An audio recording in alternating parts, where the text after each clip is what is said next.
All right. Quick question for everyone in this room. Do you ever ponder upon how racism has been institutionalized and woven into the fabrics of our society in modern day? Sure. Well, I didn't until I took this class, and now I'm here thinking about it. I'm going to do a speech about it.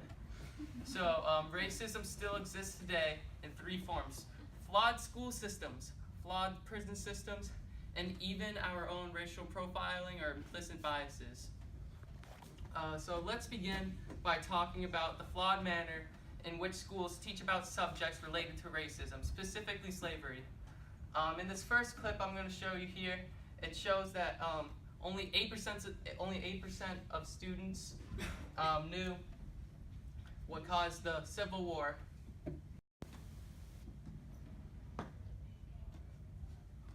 Hundreds are gathered around the Capitol and the Supreme Court to protest his confirmation.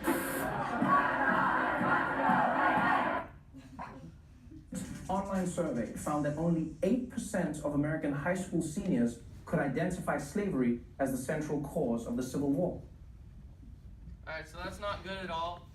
That means like there are a lot of us in here are very well educated, and we all know that slavery is a part of the Civil War, but a lot of people, a lot of teachers have seemed to fail to do that job correctly, which can be a reason why racism may come about.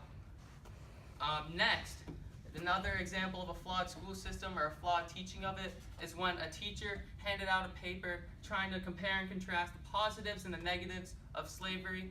And as we all know, there's only negatives. There's nothing positive about it. One of the worst things to happen. Okay, there we go. Oh wait, I keep on going? One of the worst things to happen ever in the history of ever. Okay, that's not it. Is it this one? Nope, this isn't it. It's 11:25. You're at 11:25. Oh. A homework assignment given out this week at a charter school in San Antonio has set off an uproar. The students were instructed to make a list of the negative and positive aspects of slavery. This is the paper Robert LeVar's 8th grade son was given to fill out in a history class. You can see his son wrote "not applicable" on the side, labeled positive aspects, and wrote a long list of negative aspects. Robert says there's no excuse for this assignment.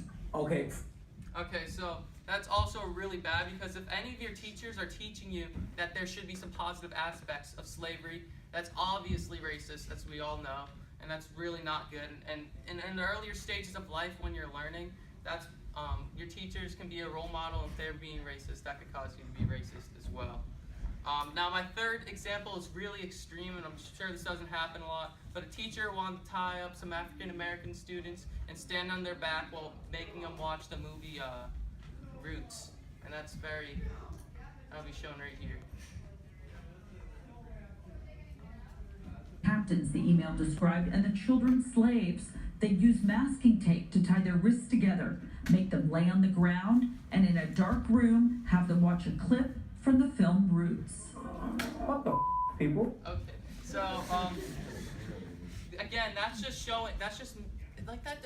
What does that teach anybody? That's just racism going on again. They're just showing how racism was, and you could just say it. You could just say exactly what happened. They'd tie people down. They'd stand on their backs, and it would have the same effect as what was just shown. So our next point, it brings up my next point, which is the prison systems and how they're horrible, and this can be described greatly in the song "New Slaves" by Kanye West, in this section right here.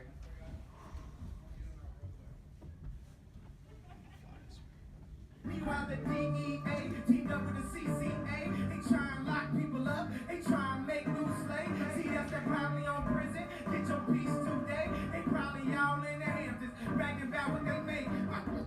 Okay, so what he was talking about was the DEA teaming up with the CCA, which is a private-owned company who jails up people, who puts people in jail. And the 13th Amendment.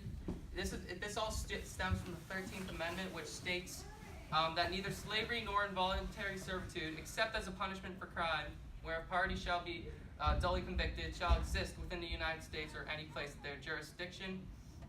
And the CCA is taking advantage of the slavery being able to be used in jail, because in the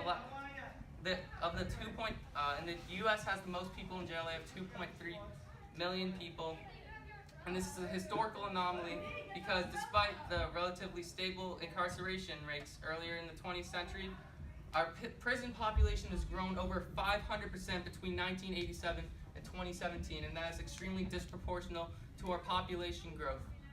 And that's what's bad about it. And the CCA is doing this so they can get free labor out of the slaves to work their prisons for them, and then they earn a lot of money from that. And this is all, and it has to do with race too, because 1 in 3 black men are by 2020 are going to be in jail. And the CCA has been earning billions of dollars over the last 4 decades from this. For example, in 2015, they earned $1.79 billion off of this institutionalized racism, and in 2014, it was $1.65 billion. So you can see it's a steady increase. Finally, let's consider racial profiling. This is probably the most modern. This is probably the hardest to fix out of all 3 of these.